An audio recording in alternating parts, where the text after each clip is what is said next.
নির্বাচনী আচরণবিধি লঙ্ঘন করে সমাবেশ করায় ব্রাহ্মণবাড়িয়া-২ আসনের স্বতন্ত্র প্রার্থী ব্যারিস্টার রুমিন ফারহানার পক্ষে এক ব্যক্তিকে জরিমানা করে ভ্রাম্যমাণ আদালত।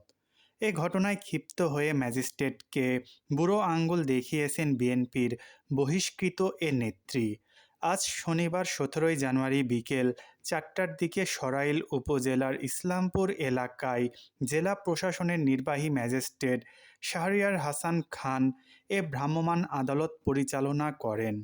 এ ঘটনায় ক্ষুব্ধ হয়ে নির্বাহী ম্যাজিস্ট্রেটের সঙ্গে বাকবিতণ্ডায় জড়িয়ে তার সঙ্গে অশোভন আচরণ করেন রুমিন ফারহানা।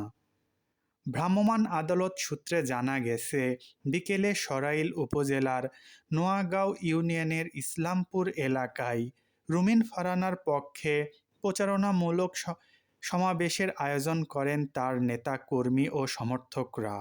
এতে নির্বাচনী আচরণবিধি লঙ্ঘন হওয়ায় ভ্রাম্যমাণ আদালত রুমিন ফারহানার পক্ষে জুয়েল নামে এক ব্যক্তিকে ৪০,০০০ টাকা জরিমানা করেন। এ ঘটনায় ভ্রাম্যমাণ আদালতের নির্বাহী ম্যাজিস্ট্রেট শাহরিয়ার হাসান খানের উপর ক্ষিপ্ত হন রুমিন ফারহানা।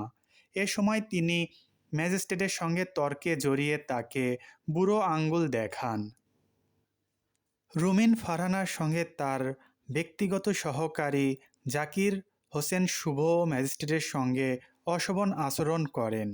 এ ঘটনার একটি ভিডিও সামাজিক যোগাযোগ মাধ্যমে ছড়িয়ে পড়লে সমালোচনার ঝড় ওঠে।